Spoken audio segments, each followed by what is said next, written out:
Encontros com o Futuro. Hoje com uma convidada muito especial, Ana Fábia Martins, Relações Internacionais da Abicam. Encontros com o Futuro é uma iniciativa que aproxima o setor privado da academia. Conta com o apoio da Prime, que é o braço de universidades da ONU, do Pacto Global, da ESPM, das Eurocâmaras, da PwC, do Conselho Regional de Administração de São Paulo e da ABERJ. Eu sou Matthew Schutz, diretor do World Observatory.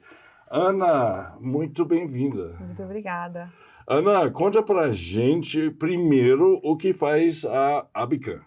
Bom, a Abicam é a Associação Brasileira das Indústrias de Cannabis, fundada em 2017, cujo trabalho principal é criar um advocacy, criar um ecossistema favorável ao desenvolvimento de discussões sobre o cânhamo industrial e a cannabis medicinal. Tá. Nós temos aí uma grande pauta. A questão da cannabis ela é bastante polêmica no mundo todo, né? Mas nós temos visto nos últimos anos uma evolução, um entendimento melhor, e justamente por conta da necessidade de uma transição ecológica, da busca de novas fontes de energias sustentáveis e renováveis, o cânhamo, que era uma planta muito utilizada no século XVIII, XIX, nos Estados Unidos, inclusive, em vários países do mundo, né? E é uma planta que está entre nós há 12 mil anos, é a Sim. planta mais antiga da humanidade. Sim. Para você ter uma ideia, o algodão está há 4 mil anos, o arroz, a gente domesticou aí a cultura do arroz há 9 mil anos, então o cânhamo tem 12 mil. 12 mil é o Anos... fim da última idade do gelo. Exatamente. Né? Exatamente. Acabou o gelo, entrou o cânhamo. Acabou o gelo, entrou o cânhamo. Tá, perfeito. Né? Então nós fazemos esse trabalho de educação, tá, né, de conscientização e trazendo realmente esse aspecto, esse protagonismo dessa planta como um ator importantíssimo na transição ecológica. Às vésperas da COP30 faz todo sentido essa discussão. Quais são, você falou em energia renovável e transição ecológica. Isso. Como funciona o cânhamo, como entra o cânhamo nesse contexto? Certo. A planta tem sido estudada. Não sei se você sabia, mas lá na usina de Chernobyl, a planta é usada para a regeneração do solo, para captar toda aquela radioatividade do solo, né? Temos projetos também. E funciona assim? Funciona. Os resultados têm sido muito bons. Aqui no Brasil tem algumas empresas que já estão sondando a possibilidade de recuperar terras de mineração.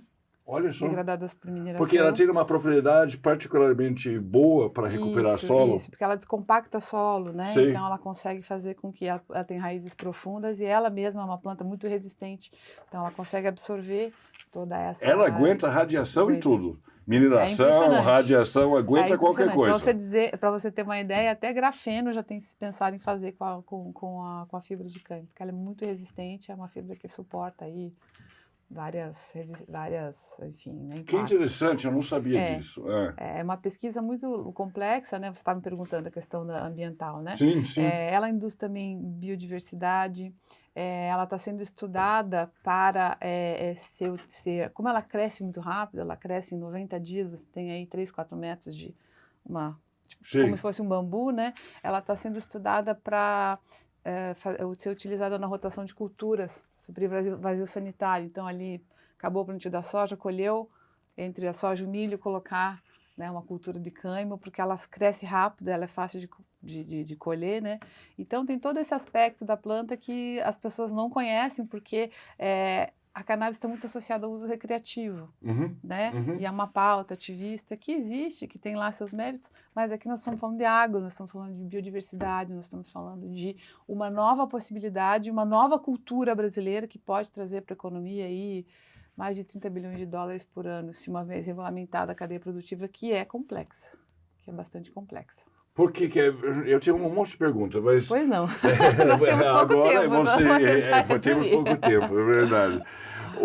Primeira pergunta, a Abicam defende o uso recreativo, a legalização do uso recreativo? Nós preferimos não misturar as pautas. Tá bom, nós preferimos não misturar as pautas. Nem sim, nem não. Exatamente, isso é uma outra questão. Tá. A associação foi criada justamente para trazer educação, Para falar em pesquisa e desenvolvimento, nós temos hoje, acho que são 30 universidades que já pesquisam a cannabis para fins medicinais. No Brasil? No Brasil. No Brasil, No Brasil, tá. né? Existe uma nota técnica que foi elaborada no mês de abril, se eu não me engano, que reuniu vários pesquisadores brasileiros, algumas instituições, universidades, academia, né? Onde eles fizeram um levantamento das pesquisas que já existem. As pesquisas na área medicinal estão ali concentradas na região Nordeste, um pouco na região Sudeste, e as pesquisas para finalidades agronômicas dessa planta estão mais aqui no Sul e no Centro-Oeste. Então, existe já um interesse muito grande da academia. A grande dificuldade é o quê? É trazer a planta, é importar, é conseguir autorização especial para pesquisa, porque a lei de drogas, que é a 11.343, ela autoriza o plantio para fins de pesquisa, ritualísticos também. Então, a gente tem um gapzinho na lei de drogas, uma brecha que permite. Muito embora hoje no Brasil não exista legislação sobre cânhamo industrial, não existe. Existe um vácuo jurídico, muito embora esta planta, a versão não psicoativa da cannabis, que é o cânhamo industrial, ela seja excepcionada pela Convenção Internacional de Drogas, no seu artigo 28, parágrafo 2º. Ou seja, muito embora a cannabis ativa seja uma planta que ainda conste, né, da lista da Convenção Internacional de Drogas, da qual o Brasil é signatário, de entorpecentes, esse próprio tratado excepciona o cânhamo. Então, qual é o problema? O Brasil está em omissão legislativa. Tá. Não tem lei a favor nem contra. Está confuso. Existe uma confusão. Se você importar um monte de cânhamo ou sementes de cânhamo, o que vai acontecer? Eu tenho que ter uma autorização especial. Não pode.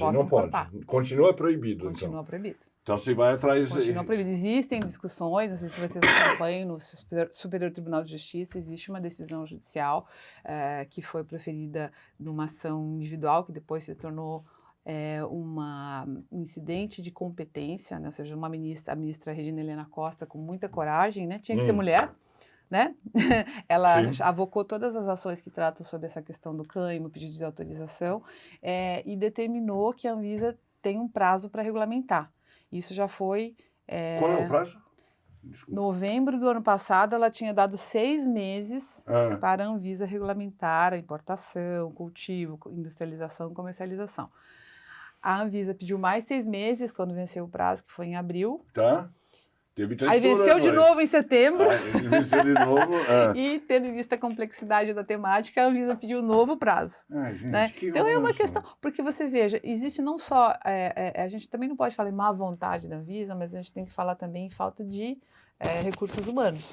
Porque a Anvisa tem hoje 1.800 funcionários para regulamentar autorizações para todos os tipos de medicamentos, produtos, sob a sua competência.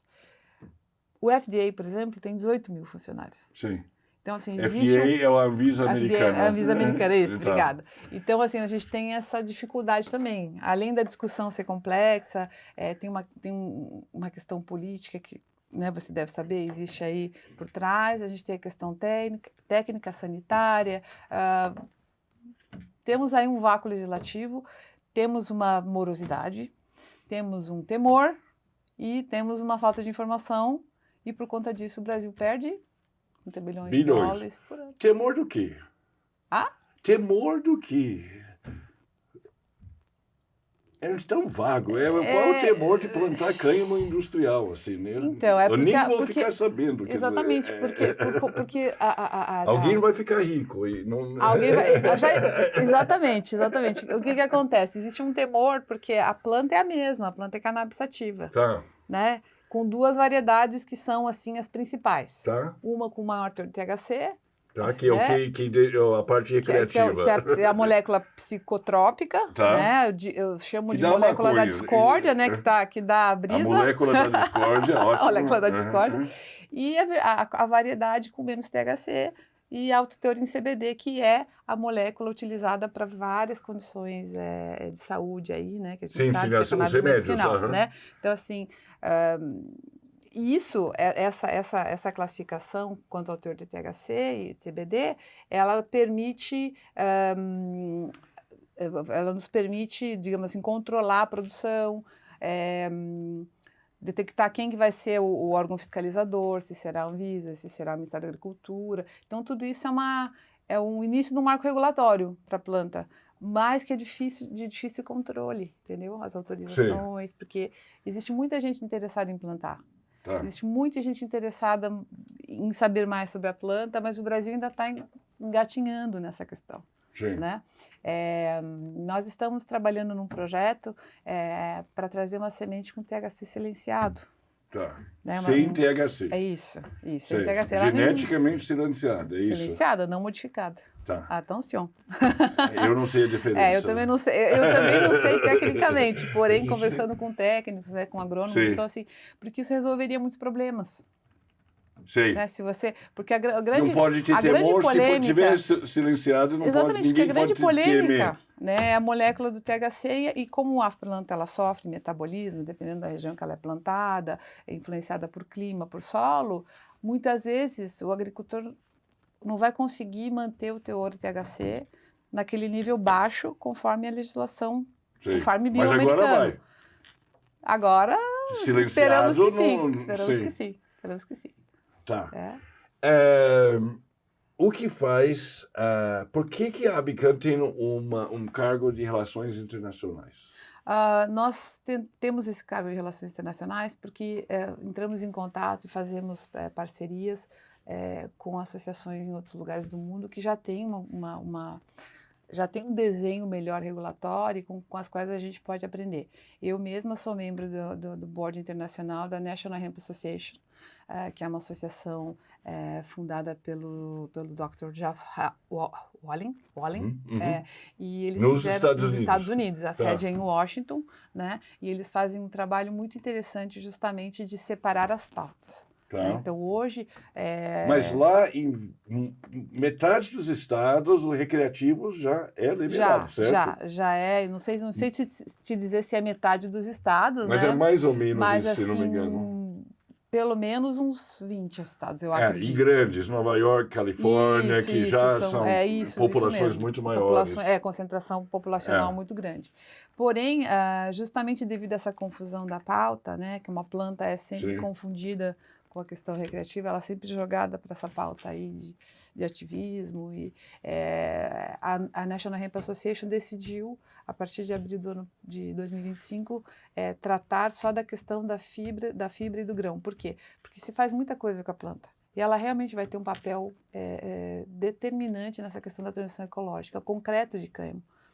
Concreto se faz de cânhamo, por exemplo. Você mistura ali com cal, um material que pode ser, inclusive quando ele está instalado na parede, ele continua sequestrando carbono. Né? Uau! É muito interessante. Existe um documentário... E concreto é um problema para o clima. Concreto é um problema. A construção civil é uma das áreas também que tem mais impacto ambiental, né? E a gente sabe que existe um déficit de moradia no mundo. Existe um documentário que eu vou te aconselhar a assistir, se chama The Green Buffalo. The Green Buffalo. É um documentário que foi produzido pela Patagônia. Pela marca de roupas. Né? Pela marca de roupas Patagônia. E que fala de uma que é comunidade muito indígena. Sustentável. Sim, a Patagônia foi inclusive a primeira. No século XX, ela foi a primeira a utilizar o cânhamo como uma matéria-prima para a produção de tecidos. Isso é muito avançado. Muito embora Levi's e Strauss tenha feito seus jeans de cânhamo. Os primeiros jeans da Levi's foram feitos de cânhamo. Ah, é?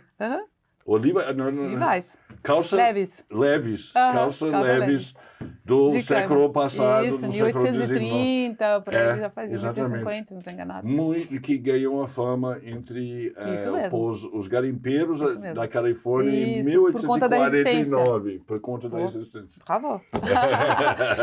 E eu estava te falando, então esse documentário trata de uma comunidade Sioux, que possuía um déficit de moradia muito grande. Né? Lá nos Estados Unidos, você sabe, os indígenas, eles são donos da própria terra e eles exploram economicamente com cassinos. Né? Sim, em geral, sim, muito. Né? E o que estava acontecendo? Essa renda não estava indo para a comunidade. Estava ficando concentrada ali na mão dos líderes. E havia muitos problemas sociais dentro da comunidade. E aí um dos moradores, era um líder indígena, ele resolveu, por conta desse problema da moradia, não sei como chegou a questão do cânhamo chegou a ele, ele começou a estudar, viu que seria uma alternativa viável para construir moradias rapidamente e de maneira mais barata. Começou um projeto reuniu algumas pessoas, começaram a plantar, começaram a extrair, descobriram, enfim, né, de modo caseiro como fazer os concretos, e hoje essa comunidade é modelo. Esse filme trata disso. E chama Que legal. The Green Buffalo, porque o Buffalo que legal. Onde está esse filme? Qualquer streaming aí, Sim, YouTube, é muito sim. interessante. Tem 20 minutos, Tem 20 mas vale a minutos. pena, sabe? Muito legal, vou ver agora. Veja. Não, adorei isso. E é interessante que os indígenas norte-americanos sul estão na frente do Brasil. Sim. Quer dizer, Sim, estão, dos nossos políticos, estão. assim, muito na frente. Com certeza, porque houve um entendimento de que aquilo era uma fibra, era um material, era um material resistente, um material que poderia ser usado em várias aplicações, um material, um projeto que pode gerar renda para a comunidade. Sim. Né? Eles podem exportar esse conhecimento, eles podem fazer muitas coisas, né? Esse material, ele não pega fogo. Sim. O cânhamo não pega fogo, ele aguenta 1000 graus de calor, ele não incendia, ele vira cinza, ele não inflama. Como é usado o cânhamo na moda? Na moda, a extração de fibras é feita de maneira mecânica, né? Existia no século... O cânhamo no têxtil está com a gente desde os 1500. Tá. Né? O cânhamo chegou no Brasil nas velas e cordames dos navios que vieram de Portugal. O Brasil já teve no século XVIII a Real Feitoria do Linho e Cânhamo aqui, porque quando a coroa explorou todos os nossos recursos minerais, ela precisava de uma nova fonte de recurso que viesse da colônia. E essa fonte acabou por ser o cânhamo. Olha só, eu não sabia disso. Que ano, mais ou menos? Século XVIII. 1780, se não estou enganada, assim, de datas, mas era século XVIII. Então, no têxtil, ela é muito fácil de extrair a fibra, né? Então, ela é muito fácil de extrair, ela é mais resistente. Pode fazer concreto, pode fazer roupa, são duas áreas de... Ela é longa, né? A fibra do algodão tem mais ou menos 2 polegadas, a fibra do cânhamo, ela tem, sei lá, quase... E isso ajuda muito, facilita muito. Facilita muito, facilita extração, facilita a fiação. É que nós perdemos um parque industrial que a gente já tinha, né? Porque até os anos 20, por exemplo, na verdade mais, a minha mãe tem toalhas de cânhamo no enxoval dela. Olha só! Que interessante. Tem toalhas de fibra de cânhamo no enxoval, o Brasil tinha ainda. Sim. A planta... Ela esteve presente ali nos registros da farmacopeia brasileira até o século XX, até os anos 20. E depois houve a proibição norte-americana, por razões econômicas. Não é teoria da conspiração, é pragmatismo econômico. Sim, eu sei. Você sabe, né? Então... Eu sei muito bem, eu sou totalmente a favor. Estou falando muito rápido, mas é que tem muita informação. Não, tem muita informação, e infelizmente o nosso tempo acabou. Qual é o próximo passo? O que falta para a gente levar isso para o futuro? O próximo passo é justamente trabalhar na regulamentação. Já existe uma boa vontade da Embrapa, por exemplo, existem pesquisas, sabe? A dificuldade que a gente tem conversado com universidades. A gente tem conversado, eu sou do Paraná, então nós temos conversado com o UEL, nós temos conversado com a UNILA, nós temos feito missões lá, está saindo um documentário de 6 episódios sobre essa planta. Opa! Né? Eu tenho sido entrevistada e outras pessoas Quem que está fazendo? É uma produtora de Brasília que está fazendo. Né? Essa planta, ela vai revolucionar essa transição ecológica, ela tem que ser parte da lei de bioeconomia, né? A gente está fazendo esse advocacy para isso. Já existe uma conscientização muito maior, o agronegócio está começando a ter um interesse, está começando a despertar interesse, né? Por razões, obviamente, como disse, econômicas e também porque carbono, dinheiro, né? A gente precisa de soluções, o contexto hoje é diferente, a gente precisa de soluções ecológicas, rápidas, né? Então, eu acho que o cenário é bom. Nós temos que vencer preconceito, nós temos que vencer falta de informação sobre a temática, nós temos que vencer aí esse sequestro de pauta para dizer que essa é uma planta que serve só para fins recreativos, que não é, ela é muito útil, ela sempre teve na humanidade. Então, assim, a nossa expectativa é boa.